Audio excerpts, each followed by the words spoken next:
bonjour et merci de nous retrouver pour la foi prise au mot, votre rendez-vous de formation, voilà la nouvelle année que je vous souhaite excellente et c'est pour nous l'occasion de reprendre notre parcours des thèmes du Concile Vatican II et donc du catéchisme de l'Église. Aujourd'hui, nous allons parler de solidarité, ce qui nous permettra de fêter un anniversaire, celui du bicentenaire de la naissance de Frédéric Ozanam. Et pour nous en parler, deux invités.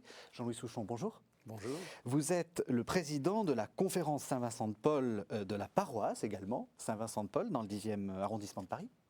Gérard Chalvy, bonjour. Bonjour. Vous êtes professeur émérite d'histoire contemporaine à Montpellier. Vous êtes, allez, on va le dire, même si votre modestie va en souffrir, un des grands spécialistes de l'histoire religieuse en France, ou disons du 19e, 20e siècle.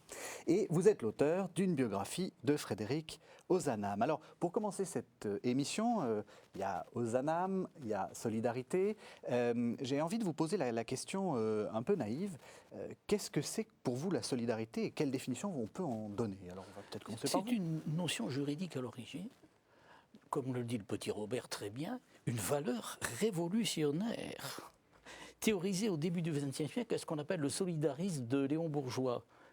Finalement, Jean-Louis Souchon et moi, nous en parlions avant l'émission, ça a été christianisé avec Solidarnosc. Oui. En Pologne, n'est-ce pas? Mais auparavant, on n'employait jamais ce terme de solidarité, sinon sous la forme juridique, impôt de solidarité, si vous voulez, n'est-ce Oui. pas? On employait charité. Alors, charité, est-ce que c'est un mot que vous aimez? Alors, c'est un mot que nous aimons, qui est à la source de notre engagement de terrain, de notre engagement de quartier. C'est un mot que on a des difficultés à faire passer, à faire comprendre. Et un des enjeux de notre action, c'est comment faire passer l'essentiel du message chrétien en termes d'engagement social, en employant le plus souvent tout de même le mot solidarité. Plus que charité. Qui n'est pas un mot Parce chrétien, que- hein, vous l'avez... Ah, comme ils l'ont mal compris, ceux qui ont dénaturé la charité. Disait Frédéric Ozanam, ils l'ont confondu avec l'aumône. Et de fait, quand vous regardez le dictionnaire Robert, charité, concret, aumône, don. Aumône, don. Oui. Or, en 1848, les ouvriers révoltés à Paris n'en veulent pas. Ils ne veulent pas de l'aumône, ils ne veulent pas des dames patronesses. Ils le disent. Et donc, les chrétiens sont affrontés à ce problème de vocabulaire. La charité, bon, Oui. il faut s'expliquer à ce sujet. Ozanam l'a très bien dit dans son cours de droit commercial en 1840, je cite, « La charité, c'est le samaritain qui verse l'huile dans les plaies du voyageur attaqué. » Et il ajoute, très important, c'est à la justice de prévenir les attaques. Voilà, ne pas séparer charité et justice. Là aussi, ça Voilà. vous parle? Oui, ça nous parle tout à fait. Comment dire, l'enjeu majeur étant aujourd'hui, c'est de développer de nouvelles formes, j'y reviendrai tout à l'heure, de solidarité, de nouvelles approches en termes de partenariat, en allant vers des associations ou des individus qui ne sont pas forcément engagés chrétiennement, et tout en gardant l'essentiel de ce qui nous motive, qui est de mettre au centre de l'action la relation et le don. Alors, j'ai dit que vous aviez fait une biographie d'Ozanam, Gérard Chalvy, qui est paru aux éditions Artege. Il m'a semblé intéressant de commencer par évoquer la figure d'Ozanam pour évoquer la figure de la solidarité. Peut-être on peut faire quelques éléments biographiques d'Ozanam. D'où vient-il? Qui est-il? En plus, on fête son bicentenaire, donc c'est parfaitement le moment. Son professeur de philosophie, l'abbé Noireau, monsieur Noireau, l'a qualifié de Lyonnais merveilleusement doué. C'est pas Merci exact pour parce les qu'il Lyonnais. il est né à Lyon. Oui. Il est né à Milan, pardon. Il est né à Milan. Oui.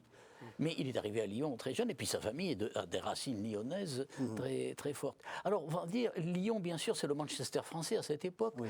ville industrielle, mais je ne pense pas que le jeune Frédéric ait été affronté à ces problèmes. D'ailleurs, il le dit en diverses occasions. Il a une famille bourgeoise, c'est pas des gens très riches, mais enfin, quand même, c'est un médecin, il peut faire donner des leçons, et il peut envoyer son fils au collège royal, c'est-à-dire faire ses études secondaires, et payer des maîtres privés. à cette époque, n'oublions pas, il n'y a pas 2500 jeunes gens qui passent le baccalauréat en France, dans toute la France. Donc, vous voyez, c'est quand même... Et au Collège Royal, lycée Ampère aujourd'hui, il rencontre des jeunes gens du même milieu social que lui, n'est-ce pas? Et la paroisse où il est né, où ils ont habité, Saint-Nizier, c'est la paroisse où il y a le moins de métiers, de canuts, n'est-ce pas? Le moins, j'ai vérifié cela, D'accord, n'est-ce pas? c'est plutôt une paroisse... Donc, il n'est pas tellement en contact avec la question sociale qu'il va découvrir à Paris. Parce que donc il est lyonnais, Comme il monte étudiant. à Paris. Oui, on ne peut pas faire des études de droit à Lyon à cette époque. Donc, il va monter à Paris, comme on dit. Là, il va se créer un réseau d'amis et ils vont découvrir en effet la question, il va découvrir lui la question sociale. On parle beaucoup de la misère, il a tout de suite des fréquentations importantes. Il a quelques personnages qu'il admire. Il admire Chateaubriand, le génie du christianisme. Il admire Lamartine, beaucoup de témoignages, n'est-ce pas? Alors, arrivé à Paris, il va vouloir les rencontrer. Et il le pourra. Pourquoi? Parce que à Lyon, avant de partir, il a découvert les Saint-Simoniens. Le comte de Saint-Simon. Saint-Simon était mort en 1825. N'oublions pas que Saint-Simon, c'est lui qui a dit « La société, c'est l'exploitation de l'homme parlant ». Alors Saint-Simon, c'est pas le grand écrivain mémorialiste du règne de Louis XIV. C'est donc, expliquez-nous qui est Saint-Simon. Le comte de Saint-Simon, c'est un réformateur social. Génial. Dès 1814, là, vous voyez, c'est 200 ans, hein, il prévoit la monnaie unique, le Parlement commun, les canaux transocéaniques. Ferdinand de Lesseps, c'est un Saint-Simonien qui va percer le canal de Suez, le développement du chemin de fer. Donc il anticipe beaucoup, et parmi ses grands admirateurs, il y a Karl Marx, qui reprend La société et ses traditions, mais ce n'est pas lui qui en est l'auteur. Oui. Il y a Auguste Comte. Les Saint-Simoniens, du temps de la jeunesse d'Ozanam, ont une branche religieuse. Ils veulent inventer une religion nouvelle. Ouais. Saint-Simon a dit « le christianisme, c'est fini parce que c'est une religion trop individualiste ». Mais Ozanam, lui, est catholique. Ah oui, et il le reste. Bien sûr. Et donc, il va vouloir répondre à Saint-Simon. Oui. Il va publier quelques pages là-dessus très vigoureuses, qu'il va envoyer à ses illustres parisiens, Lamennais, Lamartine, et ça va le faire connaître déjà. Il arrive à Paris, déjà, on a entendu parler de ce garçon de 18 ans, si doué. Oui, ce qui me paraît intéressant dans ce que vous dites, c'est à quel point il est au cœur de ce bouillonnement intellectuel, de cette exigence en termes de réflexion. Et bon, si je reviens aujourd'hui, on est un peu confronté au danger inverse, c'est-à-dire un risque d'aplatissement, d'affadissement de la réflexion, alors que le fait de se lancer dans l'action solidaire et dans l'action sociale doit susciter un questionnement fort. Alors c'est peut-être, non pas qu'on met la charrue avant les bœufs aujourd'hui, mais c'est un mouvement inverse peut-être à celui de ces intellectuels de l'époque, mais je crois que c'est une exigence absolue à partir d'une pratique concrète de solidarité de terrain, de se poser la question du sens aujourd'hui. J'aurai l'occasion d'y revenir tout à l'heure. On va continuer à faire de la concordance des temps, c'est-à-dire, est-ce que vous pouvez nous dire en quelques mots, vous avez dit la question sociale. On est à quelle époque et en particulier, qu'est-ce qui est en train de se passer au point de vue de ce qu'on appelle la révolution industrielle et dans quel état est la question sociale? Majorer l'expression révolution industrielle pour la France. Oui, monsieur le professeur. Nous ne sommes pas en Angleterre, nous ne sommes pas en Belgique, nous ne sommes pas dans l'Allemagne rhénane. En France, il y a des foyers de révolution. Non, mais il y a des foyers de révolution industrielle. Mais l'immense majorité de la France est rurale et paysanne. Et c'est la raison pour laquelle, juin 1848, révolte ouvrière, la province n'a pas du tout suivi, et même après la Commune de Paris, la province n'a pas suivi. Les Républicains se fondent sur, les Républicains de Gambetta, après 70, se fondent sur la France rurale, la France paysanne. N'oublions pas qu'en 1914 encore, en France, 42% des hommes actifs vivaient de l'agriculture. D'accord. Donc, il y a de la révolution industrielle, forcément, le machinisme, mais ce sont des foyers localisés. France du Nord, minière, Lyon, beaucoup moins Paris. Paris, c'est quand même l'industrie traditionnelle. Mais affronter tout de même au début du machinisme qui rend difficile la formation professionnelle de ces garçons, de l'apprentissage. Et là, effectivement, ce sera un engagement de Frédéric voilà, à Paris. qu'est-ce qu'il rencontre, Frédéric Ozanam? Il rencontre des pauvres de quel type? Donc, des petits alors, boutiquiers? à Paris, il des raconte d'abord petites- les grands, Oui. et puis Oui. après, ben, c'est la société centrale, c'est le début de la société centrale. Qu'est-ce qu'on peut faire? Il faut prouver, il faut savoir répondre aux Saint-Simoniens qui nous disent le christianisme dans le passé a rendu grand service, mais maintenant c'est fini, il faut autre chose.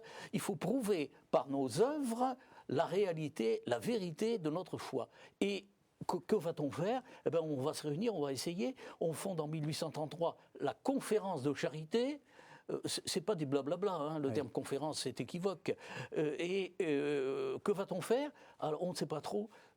Faire le catéchisme pour les enfants, ça les séduit pas.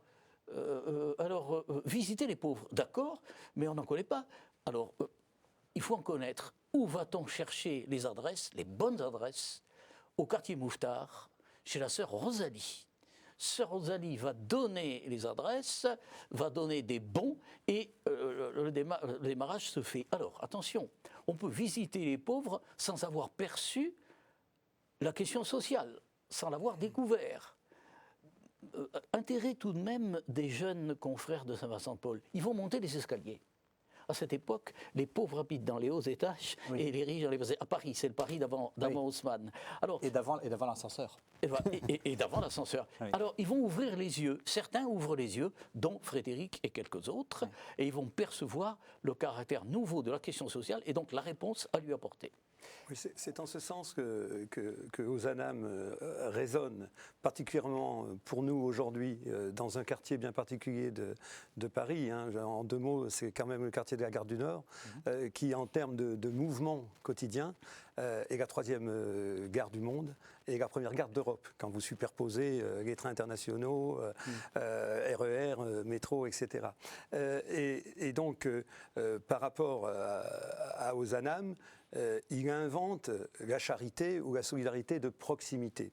Et je crois qu'un des enjeux auxquels on est confronté, c'est qu'est-ce que c'est aujourd'hui d'aller dans une démarche de solidarité de proximité. À une époque où, que ce soit les publicités des banques ou autres, la proximité est toujours mise en avant et en exergue. Qu'est-ce que c'est qu'une proximité de relation aujourd'hui?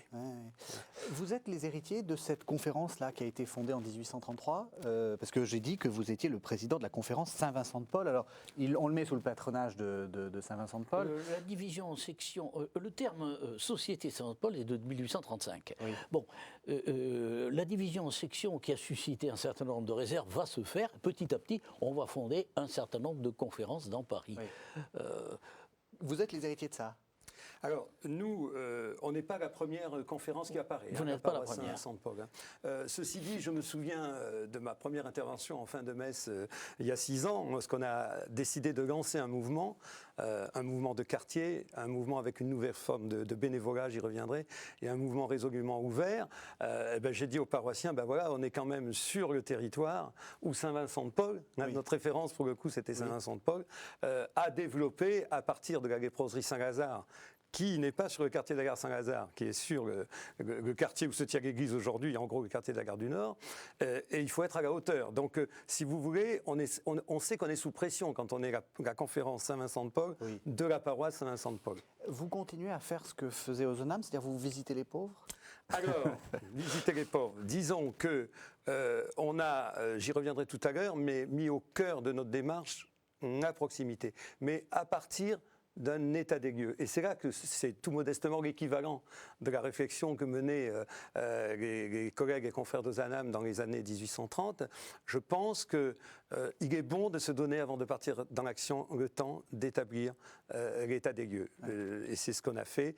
Et qu'est-ce que c'est que les pauvres aujourd'hui? Et on a vu que le public, en quelque sorte, auquel on allait s'adresser, était extrêmement disparate, éclaté et avec des besoins très divers.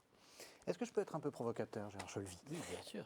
Vous nous dites, ce que fait Ozanam, c'est un peu répondre à Saint-Simon. On a l'impression qu'il y a presque plus de volonté politique que de volonté, j'allais dire, charitable. De volonté religieuse, pas politique.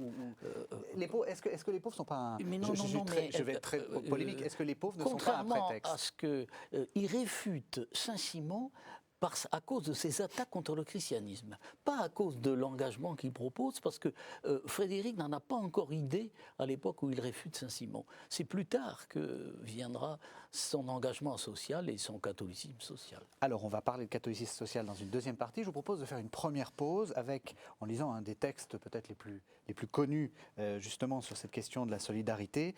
C'est évidemment le passage de Matthieu 25, le juge qui demande quand est-ce que vous m'avez nourri, quand est-ce que vous m'avez vêtu.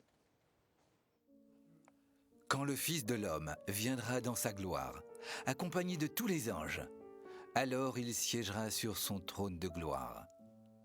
Devant lui seront rassemblées toutes les nations, et il séparera les hommes les uns des autres, comme le berger sépare les brebis des chèvres.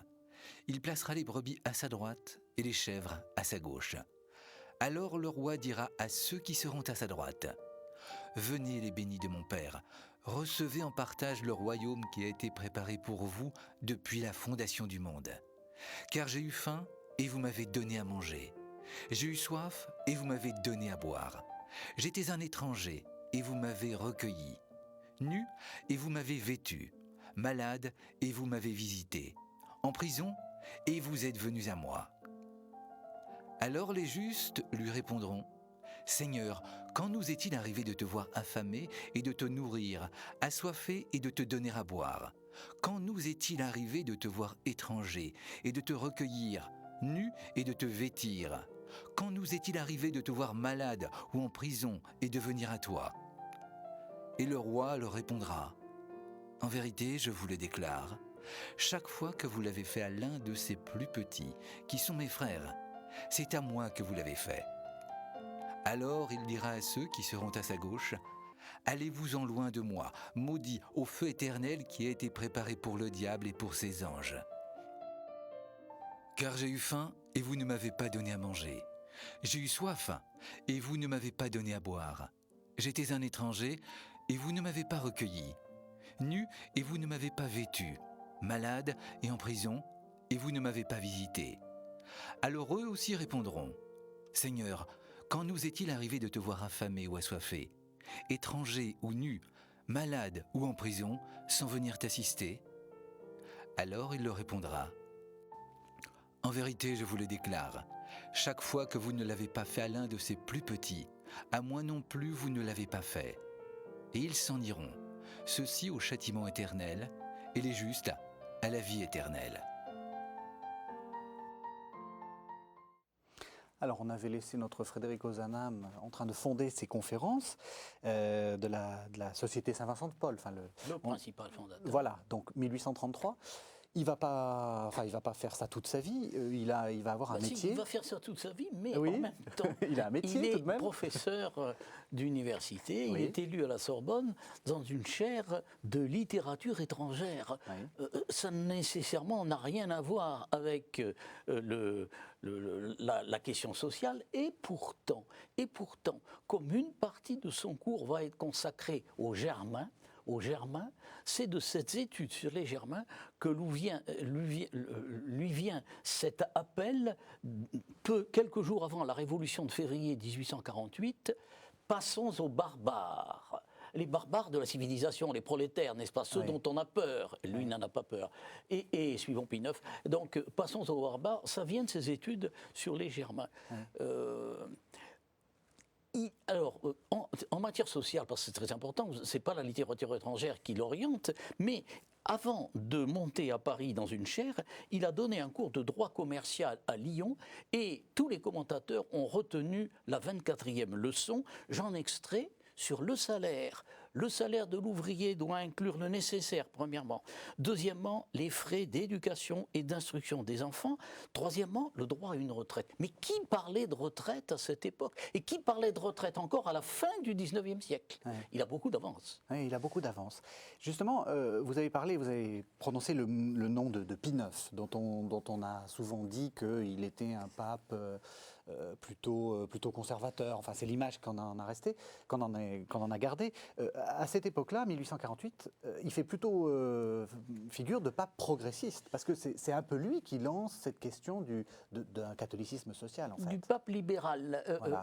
Ozanam y a cru. En fait, c'est à nuancer dans les faits. N'est-ce pas ? Oui. Il a été très déçu ensuite de voir Pie IX s'allier au prince Oui. et refuser la liberté de l'Italie. Car Frédéric Ozanam, j'y ai consacré tout un chapitre, est un excellent connaisseur de l'Italie où il est né, de l'Italie où il est allé et de la littérature italienne, de Dante en particulier, sa thèse.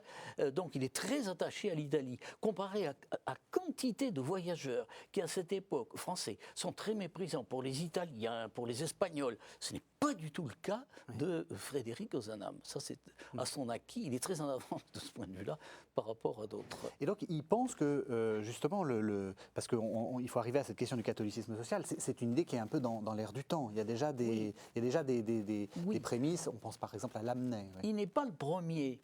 Il n'est pas le premier. Il y a d'autres catholiques sociaux avant lui, en particulier le vicomte Alban de Villeneuve-Bargemont, traité d'économie politique chrétienne, 1834, qui est un royaliste légitimiste. Frédéric Ozanam se range parmi les précurseurs du catholicisme social, mais ce n'est pas le même catholicisme social. Pour le vicomte de Villeneuve-Bargemont et les autres, le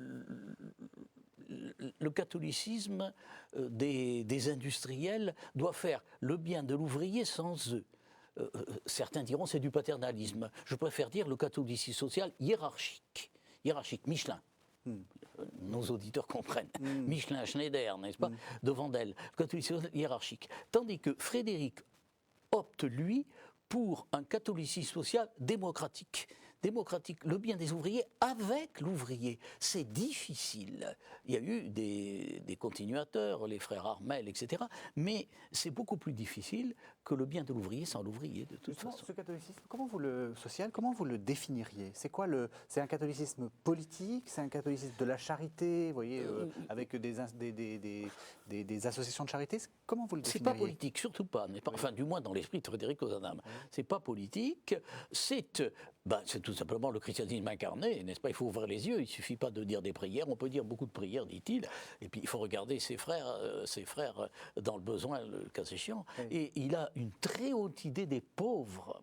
Il a de très belles phrases à ce sujet, que je cite, n'est-ce pas, sur le respect que l'on doit pour le pauvre qui est notre supérieur et non pas notre inférieur, n'est-ce pas ?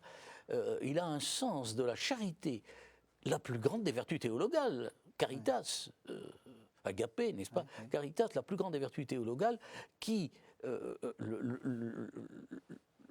empêche de le dire la charité pour faire taire les pauvres, n'est-ce pas ? C'est pas du tout cela, n'est-ce pas ? C'est pas du tout cela. Oui, par rapport à l'époque que vous décrivez, il y a quelques valeurs centrales, partagées d'ailleurs par des catholiques et des non-catholiques. L'émergence de la classe ouvrière, l'émergence des corporations et des syndicats. Et on voit bien que l'action de Frédéric Ozanam se construit en quelque sorte sur le même moule. Et je pensais par rapport à ce que vous disiez, qu'est-ce que c'est aujourd'hui que les dominantes auxquelles on est confronté. On ne peut pas dire qu'il y a un goût de l'associatif, de se mettre ensemble, d'agir ensemble, de s'engager ensemble, qui soit hyper dominant. On est quand même confronté, il faut le dire, à une grande montée de l'individualisme. Et ensuite, il y avait des utopies qui pouvaient être partagées à l'époque et qui aujourd'hui se sont effondrées. Donc, je ne dis pas qu'il faut, faire un rebours d'Ozanam. Il faut s'enrichir, à mon sens, des pressentiments et des découvertes d'Ozanam pour voir aujourd'hui quelles sont les caractéristiques majeures de la pauvreté, éclatement, comme je l'ai dit tout à l'heure, le fait de la grande solitude, la grande misère, et comment arriver à faire engager des gens en termes de bénévolat, sachant que c'est quand même un individualisme qui est dominant auquel on est confronté. Donc il faudra que le bénévole qui s'engage dans l'action solidaire, il trouve son compte, si j'ose dire. Je continue à être un peu provocateur. Gérard Cholvy a dit Ozanam se rend compte des pauvres à partir des barbares. Est-ce qu'il n'y a pas quelque chose de ça aussi dans notre société? Je veux dire, est-ce que les pauvres, c'est pas les barbares dans le sens premier, c'est-à-dire ceux qui ne parlent pas notre langage et qu'on n'a pas envie de voir? Je crois que c'est un des aspects clés de l'action solidaire aujourd'hui, notamment dans un quartier urbain très densifié, comme je l'ai dit tout à l'heure. C'est-à-dire qu'au moment même où je connais des paroissiens, beaucoup de bénévoles de notre association, les Compagnons de Saint-Vincent-de-Paul, dont je parlerai tout à l'heure, qui ont construit l'hiver solitaire, comme une trentaine d'autres paroisses dans Paris, et qui passent des nuits avec des gens de la rue, j'en parlerai pas le mot barbare, mais à ce même moment, on a des pétitions qui partent à la mairie du 10e et qui sont signées, voire en tête de pétition, par certains de nos paroissiens. Oui. Donc il y a un risque d'éclatement de fractures relationnelles aujourd'hui, dans des quartiers fortement urbanisés. Et il faut prendre ce risque à bras-le-corps. Et je crois que c'est dans notre mission, si on doit rejouer le catholicisme social aujourd'hui, non pas de faire de l'eau tiède avec de l'eau froide et de l'eau chaude, mais quelque chose à trouver entre un hyper-militantisme et puis un rejet de l'autre. Voilà. Je vais vous poser une question difficile pour un historien, mais est-ce que vous pouvez nous expliquer pourquoi ce catholicisme social, d'ailleurs vous m'avez corrigé plusieurs fois, a pris une résonance assez politique? En gros, catholicisme social égale catholicisme de gauche. Ah non. Alors, c'est la troisième voie. D'où ça nous vient? C'est la troisième voie. Expliquez-moi ça. Le catholicisme social, c'est la troisième voie qu'on a essayé depuis le 19e siècle de mettre en œuvre, en Allemagne en particulier, en Belgique, aux Pays-Bas. C'est la troisième voie entre le capitalisme individualiste anglo-saxonne que Frédéric Ozanam vomit, n'est-ce pas? Il est tout à fait hostile, et le socialisme étatique. Et le socialisme étatique, c'est la troisième voie. Mais c'est très difficile, bien sûr. Oui. Alors, bien sûr, ça prend une connotation politique, inévitablement, dès lors qu'on est immergé dans la société, mais avec des partis politiques qui peuvent être un peu différents. Ce n'est pas forcément les démocrates chrétiens. Ça peut être centre-droit, ça peut être centre-gauche. C'est plutôt centre, puisque c'est la troisième voie, n'est-ce pas? D'accord. Et donc, lui, commence à... Vous nous l'avez laissé en 1848, il commence à écrire un peu.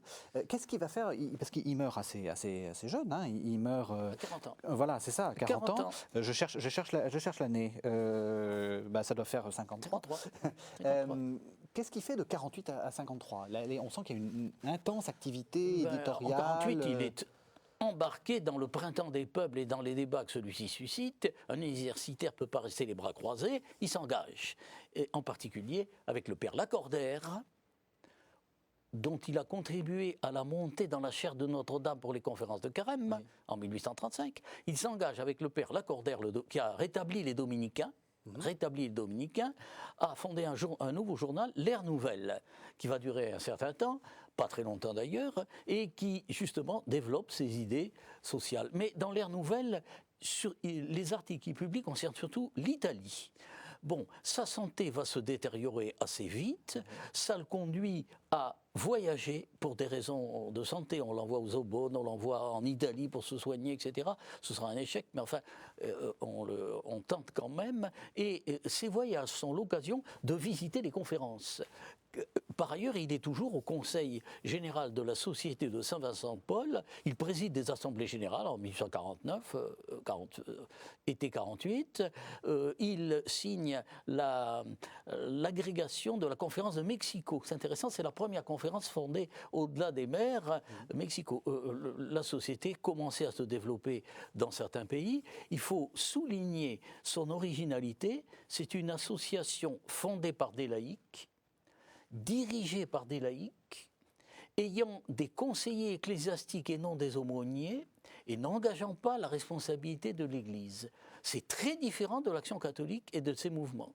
Très différent. C'est pourquoi il n'y a jamais eu de problème avec la Société de Saint-Vincent-de-Paul. Ça a été difficile à comprendre sur le moment. Les premières conférences fondées en Allemagne, on voulait que des prêtres en soient les présidents. Le Conseil de Paris a dit non, pas question, n'est-ce pas? Il faut observer. Et finalement, ça a été heureux parce que la Société de Saint-Vincent-de-Paul n'a pas connu les crises qu'ont connues les mouvements d'action catholique au XXe siècle. Alors, Ozanam a été béatifié. Pour quelle raison? à votre avis? Il a été béatifié comme principal fondateur de la Société de Saint-Vincent de Paul. Jean-Paul II l'a dit lors de la cérémonie de béatification. C'était essentiellement à ce titre qu'il est béatifié, principal fondateur, théoricien d'un catholicisme social en avance sur d'autres catholiques sociaux. Voilà, je crois. Par ailleurs, il était aussi démocrate et républicain, ce qui est une rareté parmi les élites catholiques de cette époque. Un de ses amis était Henri Wallon. Henri Wallon, c'est l'amendement Wallon de 1875, n'est-ce pas? C'est Ozanam qui l'a fait élire professeur à la Sorbonne. Donc il a été bénéficié pour cela, et pas comme universitaire, qui d'ailleurs ne justifiait pas la béatification, bien que ses études aient été tout à fait remarquables. Et le simple fait d'avoir révélé Dante et les poètes franciscains, c'est important. La découverte de François d'Assise, des poètes franciscains, c'est très important. C'est le redépart du franciscanisme en France. C'est Amélie Ozanam, son épouse, qui traduit les Fioretti de Saint François. Car c'est un couple uni, un couple qui prie ensemble. C'est pas le mariage bourgeois tel qu'on l'imagine chez Frédéric. Malheureusement, ils n'ont eu qu'une fille, et Marie, qui a eu des descendants, et ça a été d'ailleurs un débat. Pourquoi n'ont-ils eu qu'un seul enfant lors de la cause? La cause a duré très longtemps. Ouais. Et ben justement, une dernière question, parce que vous avez fait dans votre livre, qui est vraiment, que je conseille aux éditions Artege, vous avez fait un dernier chapitre sur la postérité. Et vous montrez que c'est compliqué, la postérité d'Ozanam. C'est compliqué parce que il est mort jeune, il est mort déçu dans toutes ses espérances, comme tous ceux qui anticipent. C'est un vaincu de l'histoire. Dans les médias, il est vaincu de l'histoire dans tous les domaines. Dans les années qui ont suivi, dans les 50 ou 60 années qui ont suivi, la Société de Saint-Paul a pris une direction différente de celle que préconisait Ozanam. Elle s'est rangée vers un catholicisme social hiérarchique. Ses membres se sont recrutés, ils ont vieilli d'abord, ce qui évidemment est un échec relatif. Il a fallu, au début du XXe siècle, revigorer la société en nouveau en faisant appel à des éléments jeunes. Frédéric en était percevait ce danger dès 1847-48, n'est-ce pas? Donc, même à l'intérieur de la société, certains ont contesté qu'il eût été le fondateur. On affirmait que c'était M. Bailly, cet homme adulte qui de fait a joué un rôle important au départ en 1833. Il ne faut pas oublier que les autres c'était des jeunes gens dont le plus âgé avait 20 ans. Il y en a un qui en avait 19. C'était des étudiants, quoi. Bon, c'était des étudiants. Ouais. Donc pour assurer un suivi, il fallait un peu plus. Il fallait l'appui de cet adulte. M. Bailly a joué un rôle important. Mais on peut considérer en toute vérité que le principal fondateur, celui qui avait le sens du suivi, le sens c'est évidemment Frédéric. D'où sa béatification. Alors, je vous propose de faire une seconde pause et nous allons entendre l'autre texte très important pour la solidarité. D'ailleurs, vous en avez évoqué un mot, vous en avez touché un mot à propos de Frédéric Ozanam, qui l'a commenté, c'est le texte du Bon Samaritain. Et voici qu'un légiste se leva et lui dit pour le mettre à l'épreuve, « Maître, que dois-je faire pour recevoir en partage la vie éternelle ?» Jésus lui dit, « Dans la loi qu'est-il écrit? Comment lis-tu » Il lui répondit, « Tu aimeras le Seigneur ton Dieu de tout ton cœur, de toute ton âme, de toute ta force et de toute ta pensée, et ton prochain comme toi-même. » Jésus lui dit, « Tu as bien répondu, fais cela et tu auras la vie. » Mais lui, voulant montrer sa justice, dit à Jésus, « Et qui est mon prochain ?» Jésus reprit, « Un homme descendait de Jérusalem à Jéricho. Il tomba sur des bandits qui, l'ayant dépouillé et roué de coups, s'en allèrent, le laissant à moitié mort. Il se trouva qu'un prêtre descendait par ce chemin. Il vit l'homme et passa à bonne distance. Un lévite de même arriva en ce lieu. Il vit l'homme et passa à bonne distance. Mais un Samaritain qui était en voyage arriva près de l'homme. Il le vit et fut pris de pitié. Il s'approcha, banda ses plaies en y versant de l'huile et du vin, le chargea sur sa propre monture, le conduisit à une auberge et prit soin de lui. Le lendemain, tirant 2 pièces d'argent, il les donna à l'aubergiste et lui dit « Prends soin de lui, et si tu dépenses quelque chose de plus, c'est moi qui te le rembourserai quand je repasserai. » Lequel des trois, à ton avis, s'est montré le prochain de l'homme qui était tombé sur les bandits ? Le légiste répondit, « C'est celui qui a fait preuve de bonté envers lui. » Jésus lui dit, « Va, et toi aussi, fais de même. » Voilà, donc un texte très important, fondateur. On a vu la vie de Frédéric Ozanam, on a vu aussi quelques difficultés hein, dans les conférences Saint-Vincent-de-Paul. Qu'est-ce qu'aujourd'hui, pour vous, serait l'urgence? Enfin, qu'est-ce qui, pour vous, est l'important dans la solidarité? C'est quoi la mission de celui qui veut être solidaire actuellement? Si vous voulez bien, avant d'en venir à l'urgence, je vais commencer par vous raconter une histoire contemporaine. Là, on est dans l'actualité, c'est-à-dire l'histoire du réseau qu'on a créé et qui répond à un certain nombre, pas à pas, de petites urgences identifiées. Donc ça commence en 2006, donc on est vraiment dans l'actualité, comme je le disais. Et au départ, on est dans une optique paroissiale, on fait, comme je le disais tout à l'heure, l'état des lieux, et quelles sont les forces paroissiales en présence en termes de solidarité. Donc il y en a essentiellement 3. Il y a une conférence à Saint-Vincent-de-Paul dont je n'étais pas encore président, qui est assez dormante, il faut le dire, à l'époque. Il y a une association Au Captif à la Libération, qui est une association catholique parisienne qui déploie de l'activité en direction des gens de la rue.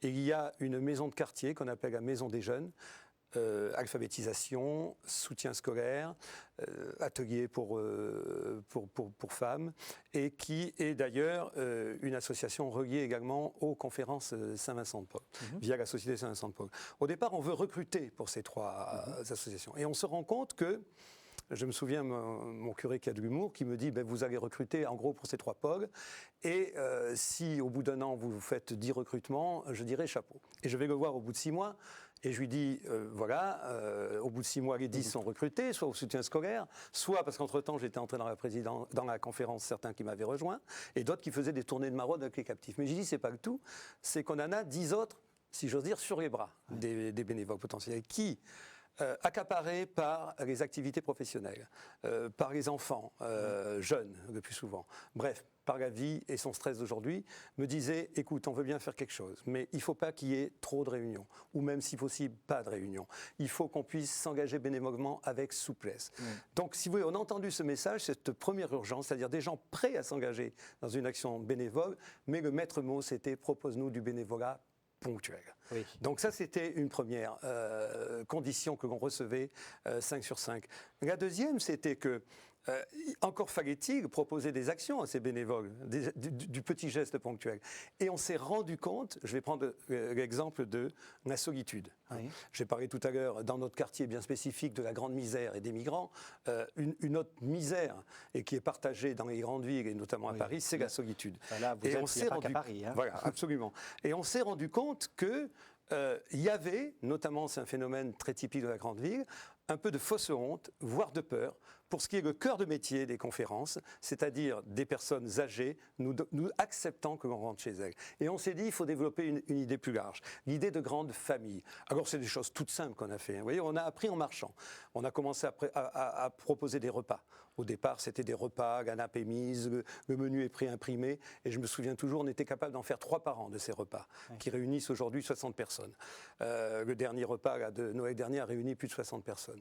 Et je me souviens toujours d'une dame qui me dit, c'était formidable, à la semaine prochaine. Ne voyant pas la mobilisation ponctuelle, certes, mais énorme de bénévoles que ça représentait. Bref, on est passé à des formules plus souples, à des pique-niques partagés. Et on s'est rendu compte on renvoyait les gens à leur solitude sur le coup de 14h, 14h30 le dimanche, parce que résolument on avait pris le dimanche, parce que c'est là que la solitude est le plus cruellement ressentie dans la ville. Et donc on a mis autour des animations. Et tout ça, miracle, c'est des prétextes et c'est des gestes surtout à bénévolat ponctuel. On a Roselyne qui nous a fait ce que j'appelle le karaoké à la française et qui est venue avec sa guitare.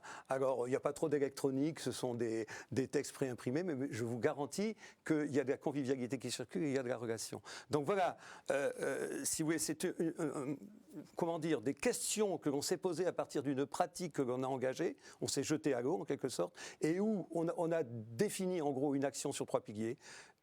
Un réseau d'entraide de quartier, bâti sur le bénévolat ponctuel, résolument ouvert. J'y reviendrai peut-être tout à l'heure, ce qu'on a fait en termes d'ouverture. Quel est le regard de l'historien? Parce que ce que vous entendez là, est-ce que c'est quelque chose qui a toujours été, disons, le propre de la solidarité chrétienne, ou est-ce que ce côté ponctuel, etc., c'est nouveau pour vous? Non, elle a pris des formes diverses, hein, la solidarité chrétienne, la charité chrétienne. Moi, je crois que c'est très fidèle. Ozanam s'y retrouverait très bien. Tout ce qu'on sait dire. Ah oui, il se retrouverait très bien. Parce qu'on a une sorte de mythe du catholicisme des années 40, 50, ou alors c'est le catholicisme un peu total, voire presque un peu totalitaire. On s'occupe des enfants, on s'occupe des vieux, on s'occupe, vous voyez, les patronages, les machins. Est-ce que c'est quelque chose qui historiquement a existé et a vraiment été aussi total, ou est-ce que c'est un fantasme? Ah, cette emprise sur les différents âges de la vie, ça a été une réalité, il n'y a aucun doute. Ça a été une réalité, mais beaucoup moins à Paris. Le cas de Paris n'est pas bon. Mais dans des villages de Bretagne ou de Franche-Comté, il est évident que le catholicisme concernait tous les âges et tous les moments de la vie, n'est-ce pas, avec ce rôle très important des patronages, là je pourrais en parler pendant très longtemps, n'est-ce pas, de jeunes gens qui ont joué un rôle essentiel pour maintenir un contact avec le monde populaire, y compris à Paris d'ailleurs. Alors là. Est-ce qu'il faut en avoir la nostalgie? Parce que ce que vous faites, excusez-moi, je le dis, je suis assez provocateur ce matin, je ne sais pas pourquoi, ce que vous faites, c'est quand même, ça fait moins grande classe, quoi. Alors, le patronage complet où on s'occupe des gamins pendant des heures, etc. Là, vous êtes plus modeste. C'est-à-dire que ce qu'on fait, si vous voulez, au niveau de la structure, il fallait créer quelque chose quand même pour accueillir ce réseau d'entraide de quartier basé sur le bénévolat ponctuel. Et on a fondé un réseau ZANAM. Parce que je me suis rendu compte, en lisant les règles de la conférence, que l'article 3.3 prévoyait que l'on pouvait monter des formes souples qui se réunissaient peu, qui agissaient tout de même dans un esprit vincentien bien sûr, mais qui permettaient d'accueillir plus souplement et plus largement le geste bénévole. Donc notre structure, parce qu'il ne fallait pas créer une association de plus, c'est un réseau ZANAM qui est rattaché à notre conférence. Oui. Entre parenthèses, notre conférence, j'avais évoqué tout à l'heure, en 2006, on était 9, maintenant on est 18. Donc il y a un effet induit. Ce réseau ZANAM, il y a 85 bénévoles ponctuels qui vont venir soit pour mettre la table, soit pour jouer de la guitare, soit pour faire une collecte de vêtements pour les gens de la rue, soit passer des nuits à hiver solidaire. Voilà, je pourrais vous décrire comme ça un certain nombre d'actions. Donc, il n'y a pas, si vous voulez, il y a des associations, il y a des institutions avec des gestes souvent assez complexes. Oui. Je prends l'exemple des gens de la rue. On ne s'instaure pas comme ça du jour au lendemain, visiteur de tournée de maraude, ça demande une formation. Donc on peut très bien, nous avons dans notre association des gens qui font des maraudes et qui sont inscrits à l'association aux captifs de la libération dont je parlais tout à l'heure, mais il y a des gens, si j'ose dire, qui sont que compagnons, mais quand je dis que, c'est pas du tout péjoratif, et qui vont donner un coup de main pour une collecte, qui vont venir mettre la table pour les repas qu'on fait aux gens de la rue, et si vous voulez, on ne se sent pas du tout dévalorisé par ça. Et je crois que c'est l'exemple que je prends souvent. Nos compagnons de Saint-Vincent-de-Paul, je vais prendre un exemple médical, mais je pourrais prendre un exemple militaire, eh bien nous sommes des généralistes du social, résolument. Nous ne voulons pas avoir de savoir trop compliqué. Et on s'appuie sur des associations qui, elles, ont l'expertise. Je prends un dernier exemple. Un compagnon est venu me voir l'an dernier, ça a à peine un an, Frédéric. Et Frédéric, il me dit, voilà, je suis président de l'association pour Paris, de l'association Andivois, qui propose par la chorale eh bien, de créer un espace de convivialité pour les jeunes personnes handicapées. Et il m'a dit, on pourrait monter quelque chose. Alors je lui ai dit, oui, mais on reste dans l'optique compagnon. C'est-à-dire qu'Andivois a l'habitude d'aller dans les centres d'handicapés pour monter des chorales. Et là, je lui ai dit, on va faire, si tu veux bien, une chorale de quartier. Donc en fait, on répète sur le quartier. Et il y a des bénévoles, des compagnons ponctuels qui viennent. Condition obligatoire, et j'en fais partie, il faut chanter, bien sûr. Ouais. Et en même temps, on est dans le petit geste et s'instaure des choses toutes simples, c'est de reconduire au métro une ou deux de nos jeunes personnes handicapées. Ouais. Originalité ensuite de ce genre de partenariat, donc on s'appuie sur l'expertise d'Andivois et de Frédéric, c'est que nous a rejoint d'autres, je ne dirais pas handicapés, mais déstructurés de la vie. Le foyer Egder Camara, qui est sur le territoire de notre paroisse, qui accueille 40 personnes sur la base de l'hébergement et avec une volonté de réinsertion sociale. Et je peux vous dire que ça fait chaud au cœur de voir chanter ces jeunes handicapés, les hébergés du foyer Camara et nos compagnons. Donc voilà cette mayonnaise qu'il faut essayer de faire monter. Alors je repose la question que je vous posais tout à l'heure. Pour vous, l'urgence, c'est quoi? C'est justement de faire du lien, c'est ça? C'est le lien, c'est l'agression. Je vais prendre un exemple qui m'arrive de prendre souvent. L'exemple de l'aveugle. On dit aujourd'hui un non-voyant. Il y a tout ce qu'il faut au niveau des médiations, au niveau des signaux sonores ou tactiles pour traverser la rue. Mais il ne faut pas en arriver au point où si vous lui prenez le bras pour l'aider à traverser, il sursaute. Autrement dit, ce qui est premier, c'est la relation.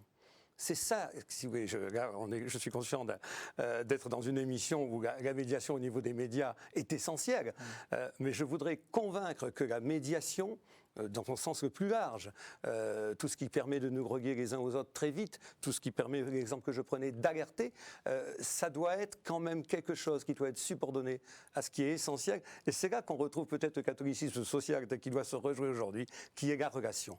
Et le don également, puisqu'on se rend compte qu'on est dans des sociétés où l'échange devient primordial, où tout s'échange, c'est-à-dire où tout va s'acheter, et l'élan du cœur ne s'achètera pas. Là encore, le regard de l'historien. Est-ce que c'est... Alors, je ne dis pas que la relation, ce n'est pas quelque chose de nouveau, c'est évident que ça a déjà toujours existé, mais est-ce qu'en faire la priorité, ce n'est pas quelque chose d'un peu nouveau? Est-ce que le catholicisme social ancien n'était pas plutôt un catholicisme déjà sur des choses, il faut nourrir, il faut... Les relations humaines étaient beaucoup plus nourries autrefois, n'est-ce pas? Attention, ne l'oublions pas, même dans certains quartiers de Paris, dans le 15e, j'avais entendu une émission de radio qui, on le disait, vers 1950, avant la grande circulation, les gens se connaissaient, les enterrements avaient été suivis à pied. C'est un petit détail, mais enfin, le cinéma était du quartier, donc il y avait une vie de relation dans un immeuble. Aujourd'hui, nous avons été enfermés depuis une quarantaine d'années par 3 boîtes. L'ascenseur, la voiture automobile et le téléviseur. Ces 3 boîtes qui créent ces ruptures que nous déplorons. Autrefois, même dans certains quartiers de Paris, il y avait des relations, puis ça a été étudié aussi pour d'autres villes, encore jusqu'au début des années 50, début des années 60. La rupture, historiquement, vous la situez quand? C'est quoi qui a fait rupture? La rupture, c'est le milieu des années 60. Milieu des années 60, la rupture, avec la télévision audible partout. 65, la chute de la fécondité, la rupture de la fécondité, l'année 65 est très importante. Ça précède 68, n'est-ce pas? Bon, les grands ensembles, on les a applaudis, mais maintenant on les dynamite, n'est-ce pas? Bon, ça fait problème. Il n'y a rien de pire qu'un ascenseur. C'est pratique aussi. Ben oui. Pour les relations sociales, il y a rien de vous pire. apprend qu'une personne est morte depuis 6 mois et elle était dans son appartement, personne ne s'en est aperçu. Oui, mais ceci, je crois qu'on sera d'accord, il n'est pas question d'être passéiste pour autant. Non. C'est-à-dire qu'il y a aujourd'hui, dans nos sociétés, dans nos grandes villes, une réelle volonté de développer des actes de générosité. On le voit dans toutes les enquêtes qui sont faites sur le bénévolat. Et la question, c'est de redonner les conditions, non pas pour reproduire le modèle du passé, de faire circuler aujourd'hui la relation. Au niveau des institutions, lorsque on discute avec les mairies, puisqu'on travaille avec 2 mairies d'arrondissement, on se rend compte que par-delà les polémiques qui peuvent exister, ce qui doit nous unifier, c'est nous, le fait qu'on met au centre la relation humaine qui, à mon avis, est une vertu trinitaire et chrétienne, et puis des gens qui nous parlent du lien social. On ne va pas commencer, excusez-moi, à pinailler pour dire mais vous, c'est pas tout à fait la même concept. L'essentiel, c'est de construire ensemble.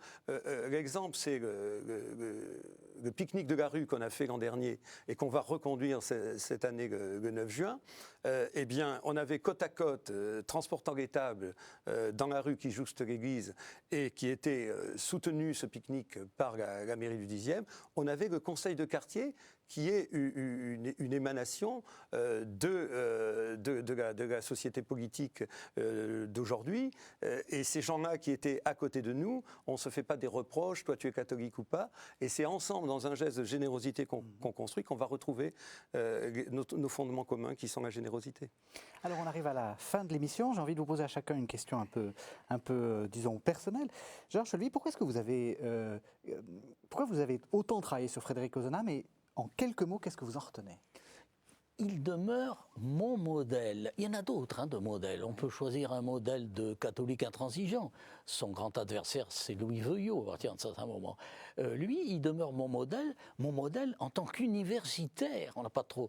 C'était pas le lieu de développer aujourd'hui, mais j'ai consacré un gros chapitre sur sa production intellectuelle. Et il demeure un modèle que l'on souhaiterait voir répandu partout, de père, d'époux.